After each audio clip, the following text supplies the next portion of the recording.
Hello everyone, स्वागत है आप सभी का लॉ एंड जुडिशरी क्लासेस में। मैं शिवांगी गुप्ता स्वागत करती हूं आप सभी का आपके अपने इस यूट्यूब चैनल पे। कैसे हैं आप सभी? उम्मीद करती हूं आप सभी बहुत अच्छे होंगे और अपनी पढ़ाई को बहुत अच्छे से जारी रख रहे होंगे। तो चलिए फिर बिना किसी देरी के आज के क्लास को शुरू करते हैं। पिछले लेक्चर में हमने सेक्शन 14, 15, 16 और 17 देख लिया था, जो कि किसके अंडर आता है? चैप्टर नंबर 3 के अंतर्गत आता है। अब हम आज क्या बात करेंगे? सेक्शन 18 के बारे में। ये सारे जितने भी सेक्शन है आपके साधारण अपवाद के अंतर्गत, वो जुडिशरी हो या आपके एलएलबी के पेपर हो, एपीओ हो, उन सब में मोस्ट इंपॉर्टेंट सेक्शन है। ठीक है, तो इसको अच्छे से समझिए और साथ ही साथ नोट्स बनाते चलिए। ठीक है, तो चलिए फिर शुरू करते हैं और जानते हैं कि धारा 18 में क्या कहा गया है। धारा 18 क्या बताती है आपके? विधिपूर्ण कार्य करने में दुर्घटना, यानी कि एक्सीडेंटल कोई चीज हो जाए दुर्घटना से। विधिपूर्ण कार्य करने में दुर्घटना, यानी ऐसा काम करने के अंतर्गत कुछ दुर्घटना हो गई जो कि क्या है? लीगल था। ठीक है, क्या कह रहा है धारा 18? कोई बात अपराध नहीं है ना, जो दुर्घटना या दुर्भाग्य से और आपराधिक आशय या ज्ञान के बिना विधिपूर्ण रीति से, विधिपूर्ण साधनों द्वारा, कैसे? उचित सतर्कता और सावधानी के साथ विधिपूर्ण कार्य करने में हो जाती है। क्या क्या कह रहा है? पहला क्या बोला कि भाई कोई बात अपराध नहीं है, यानी कोई काम अपराध नहीं है। कैसा काम? जो कैसे हो जाए? दुर्घटना और दुर्भाग्य में, यानी कि गलती से हो गया। कैसी गलती से? जो क्या है भाई? एक्सीडेंटल हो गया। कैसे? बिना आपराधिक आशय के, यानी कि वो जो काम वो व्यक्ति कर रहा था उसका कोई आपराधिक आशय नहीं था, यानी कि क्रिमिनल इंटेंशन नहीं था। ठीक है, उसके बिना क्या कर रहा था? विधिपूर्ण रीति से, यानी कि अच्छे इंटेंशन से। और क्या कर रहा है? लीगल काम कर रहा है, यानी विधिपूर्ण रीति से काम कर रहा है, तरीके से काम कर रहा है। क्या कर रहा है? विधिपूर्ण साधन का प्रयोग करके, यानी कि ऐसा नहीं है कि कोई इलीगल चीज यूज करके वो काम कर रहा था। विधिपूर्ण साधन यानी कि ऐसे चीज यूज करके वो काम कर रहा है जो कि किसी विधि में उसके लिए कोई पनिशेबल ऑफेंस नहीं बनाया गया है। ठीक है, तो ऐसे काम को यूज करके, ऐसे साधन को यूज करके क्या कर रहा है? उचित सतर्कता और सावधानी के साथ, यानी कि पूरी सावधानी बरतने के बाद भी अगर कोई व्यक्ति कोई काम कर रहा है और उससे किसी को कोई नुकसान पहुंच गया तो वो किसी बात का दोषी नहीं है ना। अब एक एग्जाम्पल देख लिया जाए हम लोग कि भाई एग्जाम्पल क्या है, ताकि उसको अच्छे से और अच्छे से समझ में आ सके। क्या कह रहा है? क कुल्हाड़ी से काम कर रहा है। अब कुल्हाड़ी से काम करना कहीं से भी गलत है क्या? विधिपूर्ण साधन है, यानी कि वो औजार जो है, जो कुल्हाड़ी है, वो क्या है भाई? कोई भी कुल्हाड़ी से काम कर सकता है। विधिपूर्ण रीति से, यानी अच्छे तरीके से अपना काम कर रहा था। ठीक, अब क्या हुआ? कुल्हाड़ी का फल उसमें से निकल कर उछल जाता है, यानी कि वो चेक वेक कर लिया था भाई कि सही से वो काम कर रहा है या नहीं, और अपना काम कर रहा था। अब हुआ क्या? चलाते चलाते अचानक से उसका जो आगे का एरिया होता है वो उखड़ गया और उछल करके क्या हुआ? किसी व्यक्ति को लग गया। लिखा है ना, निकट खड़ा व्यक्ति, उससे क्या होता है? मारा जाता है। यहां क की ओर से उचित सावधानी का कोई अभाव नहीं था, इसलिए उसका काम क्या है? माफी योग्य है और ये कोई अपराध नहीं है ना। वापस एक बार समझा दे क्या कह रहा है। ये कह रहा है, मान लीजिए ए नाम का एक व्यक्ति है, वो क्या कर रहा है? कोई काम कर रहा है। ठीक है, अब मान लीजिए कुल्हाड़ी है। ठीक है, कुल्हाड़ी है। अब इसके आगे का जो फल है वो काम कर रहा है, अचानक से उछला। अब सामने ये जो बी नाम का व्यक्ति खड़ा था, इसको लग गया और ये मर गया। तो ये मर गया तो क्या ये दोषी होगा? नहीं होगा। किस धारा के अनुसार? धारा 18 के अनुसार। क्यों? क्योंकि धारा 18 में साफ साफ लिखा हुआ है कि कोई बात अपराध नहीं है जो दुर्घटना या दुर्भाग्य से हो गया। भाई गलती से निकल गया ना, ये उछल गया, ये तो एक्सीडेंट ही है, जानबूझ के तो चला के मारा नहीं है इनको।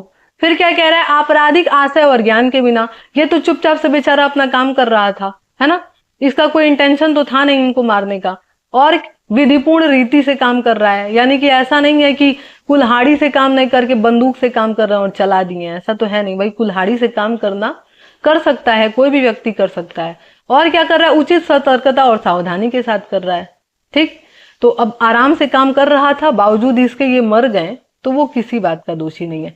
एक इसी एग्जाम्पल में जो है जुडिशरी में क्या करता है, या फिर आपके जो है प्रॉब्लमेटिक जो क्वेश्चन आते हैं सेमेस्टर में, उसमें भी क्या करता है, एक इसी एग्जाम्पल से रिलेटेड एक दूसरा एग्जाम्पल दे देता है। क्या समझा देते हैं वो भी। जैसे मान लीजिए कि ये तो कंडीशन समझ में आ गई कि वो व्यक्ति एक कोई खड़ा था और वो मर गया।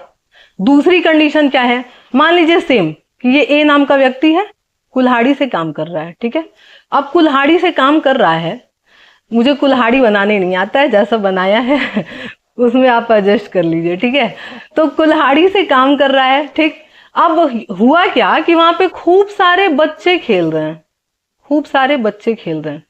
ठीक, अब क्या अगर ये कुल्हाड़ी का फल उछल के किसी बच्चे को लग गया और वो मर गया, तब भी ये किसी बात का दोषी नहीं होगा? नहीं, अब ये दोषी होगा। क्यों होगा? क्योंकि उचित सतर्कता और सावधानी नहीं बरता है। क्यों नहीं बरता है? क्योंकि भाई बच्चे खेल रहे हैं और आप वहीं पे क्यों काम कर रहे हैं भाई? आप कहीं और काम करिए या बच्चों को हटा दीजिए। व्यक्ति है तो समझ में आ रहा है क्योंकि वो समझदार है। बच्चे क्या है, बच्चे खेल रहे हैं, गलती से भाई आपके पास भी आ सकते हैं, यहां इनको लाभ नहीं मिलेगा। इस चीज को ध्यान से समझिएगा कि ये कह क्या रहा है। पहली कंडीशन क्या था, कुल्हाड़ी से काम कर रहा था, भाई काम करने में कोई बुराई नहीं है, करिए। काम कर रहा है, एक व्यक्ति खड़ा है, उसका फल निकला, उछला और किसी व्यक्ति को लग गया। यहां वो व्यक्ति मर भी गया तो भी ये किसी बात के दोषी नहीं है। लेकिन अगर इसी एग्जाम्पल में उस व्यक्ति की जगह हम बच्चा डाल दें, तो अब बच्चे हैं तो फिर वहां आप काम नहीं करेंगे। इसका मतलब आप उचित सतर्कता और सावधानी नहीं बरतते हैं। ठीक है, तो इस चीज का ध्यान रख करके आप क्या करेंगे, यहां से हट लेंगे। ठीक है, समझ में आ गया? एक और एग्जाम्पल दे देते हैं हम इससे हट करके। ठीक है, वो ज्यादा आप लोगों को रिलेट करेगा। कैसा एग्जाम्पल, मान लीजिए कि भाई कोचिंग इंस्टीट्यूट में हम पढ़ा रहे हैं, ठीक है, और आप लोग पढ़ रहे हैं। अब इंस्टीट्यूट में हम पढ़ा रहे हैं, बेंच कुर्सी लगी हुई है, पंखा लगा हुआ है। ठीक है, बकायदा पंखा चेक वगैरह होता रहता है 6-6 महीने पे कि सब कुछ सही है या नहीं। अब अचानक से हुआ क्या कि भाई 10 बच्चे बैठे हैं, पंखा गिरा किसी एक बच्चे पे और क्या हुआ भाई, उसको चोट लग गई या वो मर गया। ठीक है, उस पंखे से।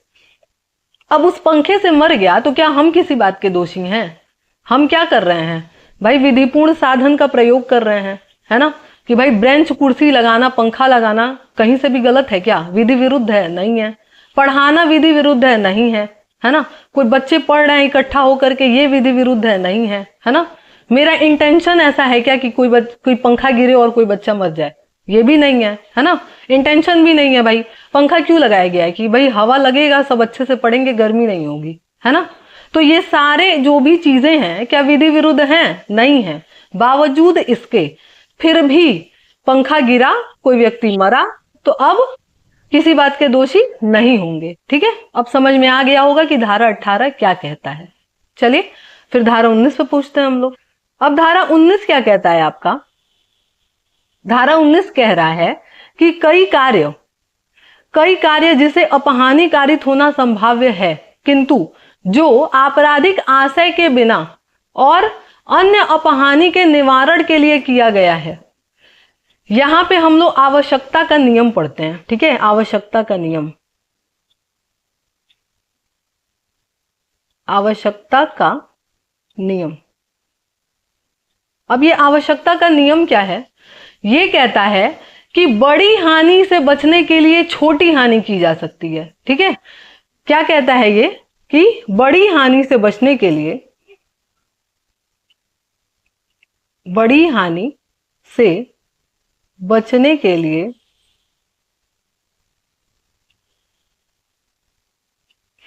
छोटी हानि की जा सकती है। ठीक है, बड़ी हानि से बचने के लिए छोटी हानि की जा सकती है। अब इसका मतलब क्या है कि भले ही आप जानते थे कि आप किसी को नुकसान पहुंचा रहे हैं, फिर भी भलाई के लिए नुकसान पहुंचा रहे हैं, तो आप किसी बात के दोषी नहीं है। तो चलिए एक बार हम लोग उसको पढ़ लेते हैं तो अच्छे से समझ में आ जाएगा कि ये दोनों ये जो रूल है या दोनों सिद्धांत है वो कहना क्या चाह रहा है। ठीक है, चाहे आपका आवश्यकता का नियम है या फिर कह रहा है बड़ी हानि से बचने के लिए छोटी हानि की जा सकती है, कहने का इसका सेंस क्या है। ठीक है, ये लॉन्ग आंसर टाइप क्वेश्चन में भी आता है, तो इसको ध्यान से समझिएगा कि ये कह क्या रहा है। चाहे आपके दुर्घटना या दुर्भाग्य वाला था जो अभी 18 सेक्शन मैंने बताया, या 19 है, ये भी बहुत इंपॉर्टेंट सेक्शन है। ठीक है, तो इसको अच्छे से पढ़िएगा। एक केस लॉ भी बताएंगे जो कि बहुत ही इंटरेस्टिंग है और बहुत ही बढ़िया केस लॉ है। ठीक है, और लीडिंग केस लॉ है सेक्शन 19 पे। क्या कह रहा है यहाँ पे कि कोई बात केवल इस कारण अपराध नहीं है कि वह यह जानते हुए की गई है कि उससे अपहानि कारित होना संभाव्य है, यानी कि किसी को कुछ नुकसान पहुंचाना की संभावना है यदि वह अपहानि कारित करने के किसी आपराधिक आशय के बिना और व्यक्ति या संपत्ति को अन्य अपहानि से निवारित या परिवर्जित करने के प्रयोजन से सद्भाव पूर्वक की गई है। यानी कि किसी चीज को बचाने के लिए, अब चाहे वो संपत्ति भी हो सकता है या कोई व्यक्ति भी हो सकता है, उसको बचाने के लिए हम क्या कर रहे हैं, कोई नुकसान पहुंचा दे रहे हैं। ठीक है, चाहे किसी व्यक्ति को या संपत्ति को। तो यहाँ पे अगर आप सद्भाव पूर्वक काम किए हैं, अच्छे इंटेंशन से काम किए हैं, तो आप किसी बात के दोषी नहीं है। ठीक है, अब क्या कह रहा है आपका स्पष्टीकरण, ऐसे मामले में यह तथ्य का प्रश्न है, यानी कि फैक्ट का क्वेश्चन है कि क्या कि जिस अपहानि का निवारण या परिवर्जन किया जाना है, क्या वह ऐसी प्रकृति की है या इतनी आसन्न थी, यानी इतनी जरूरी थी कि वह कार्य जिससे यह जानते हुए कि उससे अपहानि कारित होना संभाव्य है कि जोखिम उठाना न्यानुमत था या माफी योग्य था। देखिए बहुत भारी भरकम शब्द है ना, इसको हम इजी तरीके से समझा दे रहे हैं। कहने का इसका सेंस क्या है कि स्पष्टीकरण क्या कह रहा है कि आप ये जो हानि पहुंचाने वाले हैं किसी को, इतना जरूरी था कि बिना पहुंचाए आप अब किसी चीज को बचा नहीं सकते थे। जब तक भाई जरूरी नहीं है एकदम से कि आपके पास कोई ऑप्शन ही नहीं बचा कुछ करने का, तब तो आप कर सकते हैं, कोई दिक्कत नहीं है। लेकिन ऑप्शन है आपके पास, तब नहीं नुकसानी आप पहुंचाएंगे, यही कह रहा है। अब एक दृष्टांत है, इसको समझ लीजिए तो अच्छे से समझ में आ जाएगा।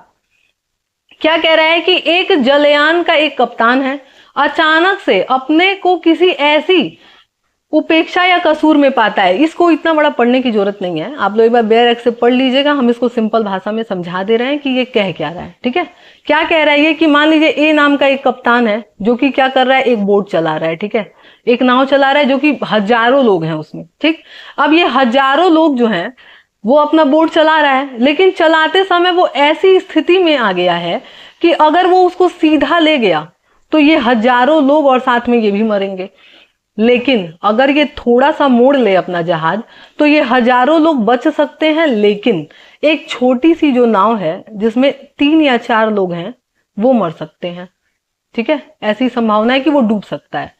अब क्या करेगा वो कि भाई इतने हजार लोगों को जान में खतरे में तो डालेगा नहीं जान को, तो वो क्या करेगा, इस छोटी सी बोट को अगर वो थोड़ा सा धक्का मार के चला गया आगे और ये बोट डूब भी गया तो भी ये जो कप्तान है जो अपना काम ऐसा किया है वो किसी बात का दोषी नहीं है।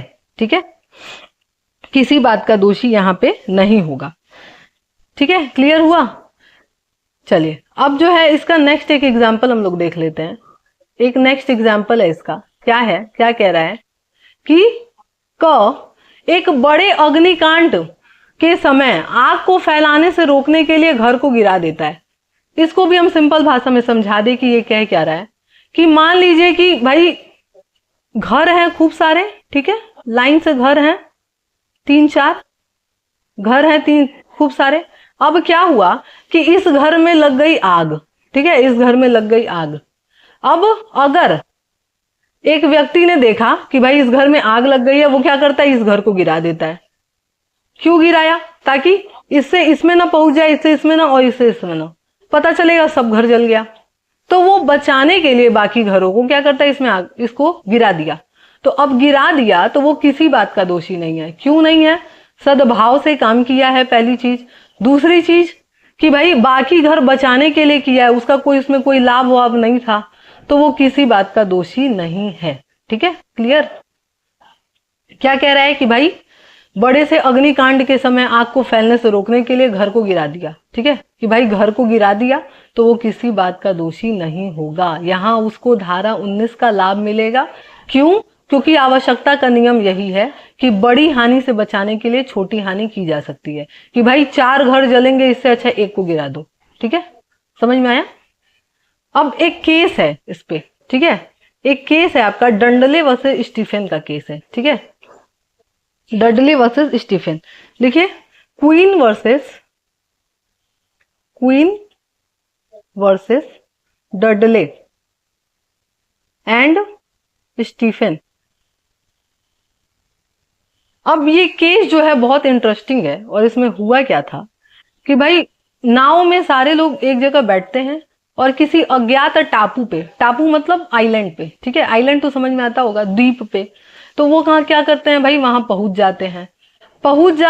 वहां ना इन लोगों को कोई संसाधन है, ना खाने पीने की चीजें हैं, कुछ नहीं है। और ये वहीं पे जो है पहुंच जाते हैं और 4 लोग हैं जिसमें से एक बच्चा है। वहीं पे पड़े हैं ये लोग, ना खाने पीने का साधन है, ना किसी से संपर्क कर पा रहे हैं कि हमको बचा के ले जाओ भाई। अब हुआ क्या वहां पे कि 3 व्यक्ति हैं जिसमें से एक बच्चा है। अब वो बच्चा मरने की स्थिति में पहुंच गया है। ये सारे देखते हैं कि भाई भूख और प्यास दोनों लगी है। वो करते क्या है, उस बच्चे को मार के उसका खून पी जाते हैं और उसके मांस को खा जाते हैं। ठीक है, जब ये ऐसा कर रहे होते हैं तभी क्या होता है कि कोई बोर्ड इनके मदद के लिए आ जाता है और इनको बचा के ले जाता है। अब ये पकड़ के न्यायालय में जाते हैं तो ये तर्क लेते हैं धारा 19 के अनुसार कि आवश्यकता का हम रूल फॉलो किए हैं कि बड़ी हानि से बचाने के लिए छोटी हानि कर दिए। कि भाई हम लोग को 3 लोग का जान बचाना था, वो वैसे भी मर रहा था, हम उसको मार दिए। यहाँ न्यायालय जो है, एक न्यायाधीश थे आपके कॉलरीज, ठीक है, न्यायाधीश कॉलरीज थे, वो बोले कि अपने जीवन को सुरक्षित करने के लिए आप किसी और को नहीं मार सकते हैं। आपका कर्तव्य है कि अगर आप ऐसी परिस्थिति में हैं कि आपको अपनी जान बचानी है या दूसरे की, तब आप क्या करेंगे, अपनी जान जोखिम में डाल दीजिए, लेकिन उस व्यक्ति को कुछ नहीं करेंगे। ठीक है, कि भाई ये तो बहुत निर्ममता चीज है ना कि आप किसी को जान से मार के उसको खा जा रहे हैं। ठीक है, ऐसा तो आप नहीं कर सकते, इतनी तो इंसानियत रखनी चाहिए थी। वही न्यायालय बोला कि भाई आप अपना कुछ जीवन जो है वो बिता चुके हैं, लेकिन वो बच्चा तो अभी बेचारा बच्चा था, वो तो अभी कुछ जिया ही नहीं और आप उसको मार दिए। क्या पता कि वो अभी कुछ समय और जी जाता और तब तक मदद तो आ ही चुकी थी। ठीक है, तो इनको ये बेनिफिट नहीं मिला था कि बड़ी हानि से बचाने के लिए छोटी हानि कर दी है। ठीक है, ये कोई बेनिफिट नहीं है ना। अब यहाँ क्या हुआ कि न्यायालय ने तो ऐसा कह दिया, लेकिन कंडीशन बहुत सारे होते हैं कि कभी कभी ऐसा भी होता है कि इंसान अपने आप को बचाने के लिए दूसरे को मार सकता है। कब? तब कर सकता है ऐसा जब उसकी वजह से आपके जान को खतरा है। जैसे मान लीजिए कि अब हुआ क्या, नदी में 2 लोग डूब रहे हैं, अब एक तख्ता पकड़ के खड़े हैं दोनों। अब वो तख्ता ऐसा है कि अगर एक नहीं हटा तो दोनों डूबेंगे। अब इस कंडीशन में अगर कोई एक हाथ मार दिया एक व्यक्ति को और वो बह गया और वो अपने आप को बचा लिया, यहां वो किसी बात का दोषी नहीं है। क्यों नहीं है? क्योंकि उसकी वजह से इसकी जान को जोखिम था। यहां कौन सा जोखिम था भाई उसकी जान की वजह से? वो तो चुपचाप से मर रहा था ना, आप उसको मरने देते, लेकिन आप उसको मार के खा गए। ये कहां से उचित है भाई, है ना। तो यहाँ पे आवश्यकता का कोई लाभ नहीं दिया गया था। इस कंडीशन में भले आप आवश्यकता का लाभ ले सकते हैं, लेकिन यहाँ बिल्कुल नहीं। ठीक है, समझ में आया? क्लियर भाई, सेक्शन समझ में आ गया होगा और साथ में आपको केस भी अच्छे से दिमाग में छप गया होगा। ये ऐसा केस है कि अगर कोई एक बार सुनेगा तो उसको अच्छे से याद भी हो जाएगा। जब भी एग्जाम में आए आवश्यकता के बारे में तो इस केस को जरूर लिखिएगा वहां पे। ठीक है, इस केस के बारे में अच्छे से एक बार जरूर बताइएगा कि ये केस कहता क्या है। ठीक है, वापस हम लोग रिवीजन कर लेते हैं। ठीक है, बहुत भारी भरकम दोनों सेक्शन था और बड़ा भी था, दोनों को समझ लिया जाए अच्छे से वापस से एक बार। पहला क्या कह रहा है आपका, धारा 18। धारा 18 क्या कह रहा है कि कोई बात अपराध नहीं है। ठीक है, अगर इसके आवश्यक तत्व लिखे होंगे, इसेंशियल एलिमेंट्स लिखने होंगे, तो आप आराम से इसको लिख सकते हैं। क्या कि भाई कोई बात अपराध नहीं है जो दुर्घटना या दुर्भाग्य से की जाती है, हो जाती है। और तीसरी चीज क्या, कि आपराधिक आशय और ज्ञान के बिना, नेक्स्ट क्या है, विधिपूर्ण साधन और विधिपूर्ण रीति से की जाती है। नेक्स्ट, सम्यक सतर्कता और सावधानी के साथ अगर किया जाता है तो व्यक्ति जो है वो किसी बात का दोषी नहीं होगा। ठीक है, इस पे एग्जाम्पल भी मैंने बताया कि भाई कोई कुल्हाड़ी से काम कर रहा है और कोई व्यक्ति खड़ा है, अगर उसको लग गया तो वो किसी बात का दोषी नहीं है। लेकिन वहीं पे अगर कोई बच्चा खड़ा है, तब उस बच्चे को लग गया, तब यहाँ जो है वो क्या होंगे, दोषी होंगे। क्यों? क्योंकि सम्यक सतर्कता और सावधानी नहीं बरते थे। फिर एक और एग्जाम्पल मैंने रिलेट करके बताया कि भाई कोचिंग में 10 बच्चे पढ़ रहे हैं, पंखा गिर गया, तो क्या टीचर किसी बात का दोषी होगा? नहीं होगा। क्यों नहीं होगा? क्योंकि टीचर क्या कर रहा है भाई, पढ़ाने का काम कर रहा है। पढ़ाने का काम कोई गलत चीज तो है नहीं। अगर वो अच्छे से जो है पंखे का रिपेयरिंग वगैरह कराता रहता है और उसके बावजूद गिर गया, तो ये दुर्घटना ही तो है कि भाई उनकी मौत वैसे ही लिखी थी और वो मर गए। यहाँ पे जो है क्या होगा, उस टीचर को लाभ मिल जाएगा धारा 19 का। क्यों? क्योंकि ये काम क्या है, दुर्घटना से हुआ है, जानबूझ करके उसने नहीं किया है, ना उसका इंटेंशन था कि भाई गिर जाए पंखा, है ना, ऐसा तो कोई इंटेंशन था नहीं। क्लियर? उसके बाद हम लोग क्या देखें भाई, उसके बाद हम लोग देखें, एग्जाम्पल हम लोग देख लिए थे। उसके बाद हम लोग देखें धारा 19 क्या कहता है कि कोई बात केवल इस कारण अपराध नहीं है कि वह जानते हुए की गई हो, कि भाई आप जानते थे कि आप जो करने जा रहे हैं हो सकता है कि उससे किसी व्यक्ति को क्षति पहुंच जाए, लेकिन ये जो आप ऐसा कर रहे थे ना, वो किसी आपराधिक आशय और ज्ञान के बिना था, यानी कि आप जानबूझ करके नहीं कर रहे थे, और साथ में सद्भाव से काम कर रहे थे, यानी अच्छे इंटेंशन से काम कर रहे थे, है ना। देखिए बार बार ये सद्भाव पूर्वक शब्द यूज हो रहा है ना, इसीलिए परिभाषा खंड बताया गया था, उस परिभाषा खंड में ये शब्द यूज हुआ था। ठीक है, अगर किसी को अभी भी सद्भाव पूर्वक के बारे में ना समझ में आए तो पिछला लेक्चर एक बार जाकर के देखिए, जो आपका सेक्शन 2 के जितने भी परिभाषाएं हैं बताए गए हैं, उसमें जाइए, एक एक शब्द को समझिए, बहुत अच्छे से डिटेल में समझाया गया है उसको। ठीक है, चलिए, तो क्या कह रहा है कि भाई सद्भाव पूर्वक अगर आप काम किए थे और उसके बावजूद अगर आप किसी बड़े हानि को बचाने के लिए काम किए थे, तो क्या होगा, आप किसी बात के दोषी नहीं है। ठीक है, इस पे 2 सिद्धांत भी है।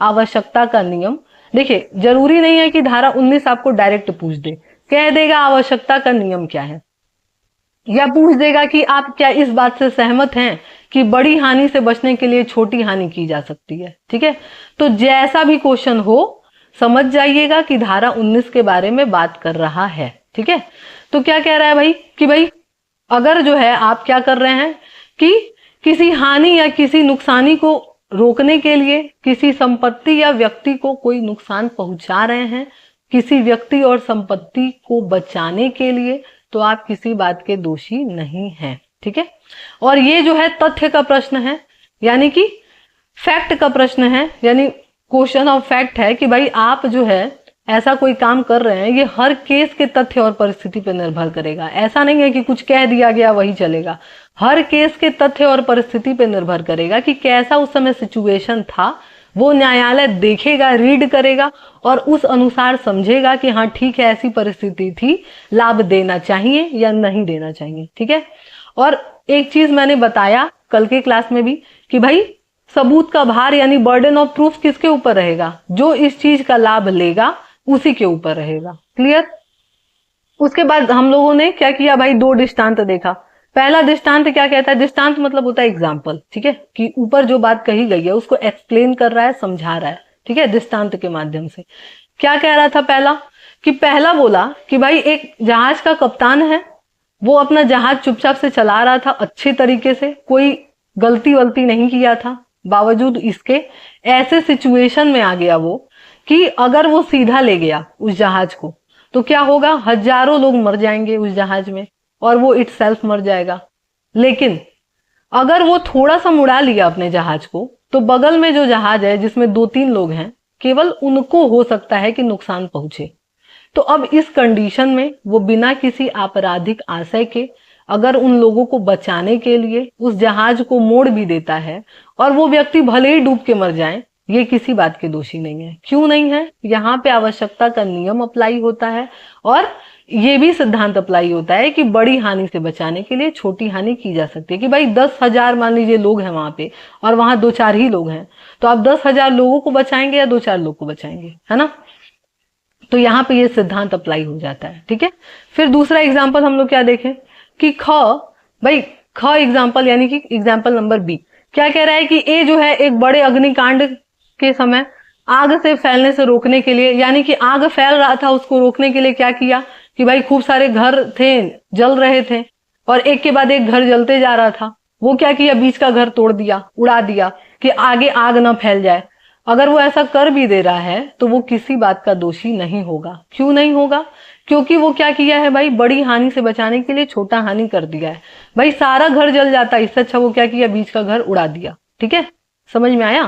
तो चलिए फिर उम्मीद करते हैं आज का लेक्चर समझ में आया होगा, पसंद आया होगा। अगर पसंद आया है तो लाइक जरूर करिए और चैनल को सब्सक्राइब जरूर कर लीजिए, क्योंकि बहुत सारे ऐसे व्यूअर हैं जो कि वीडियो तो देखते हैं लेकिन उसको सब्सक्राइब नहीं करे हैं। तो सब्सक्राइब भी जरूर कर लीजिएगा चैनल को और साथ ही साथ शेयर करिए उन सभी को जिसको भी इसकी जरूरत है, जो इंटरेस्टेड है लॉ के फील्ड में या जो जानना चाहता है कानून। क्योंकि देखिए जरूरी नहीं है कि जो एलएलबी करे, हर एक व्यक्ति जो भी नागरिक है भारत का उसको क्या जानना चाहिए भाई, अपने अधिकार, अपने कानून को जानना चाहिए कि भाई कानून है क्या। क्योंकि कानून तो सबके ऊपर अप्लाई होता है ना। तो इस वजह से सबको करिए शेयर, जिसको जिसको भी आप शेयर कर सकते हैं, जो भी जो है विधि की नॉलेज लेना चाहता है। ठीक है, तो चलिए फिर मिलते हैं नेक्स्ट क्लास में। तब तक के लिए सभी को बाय बाय।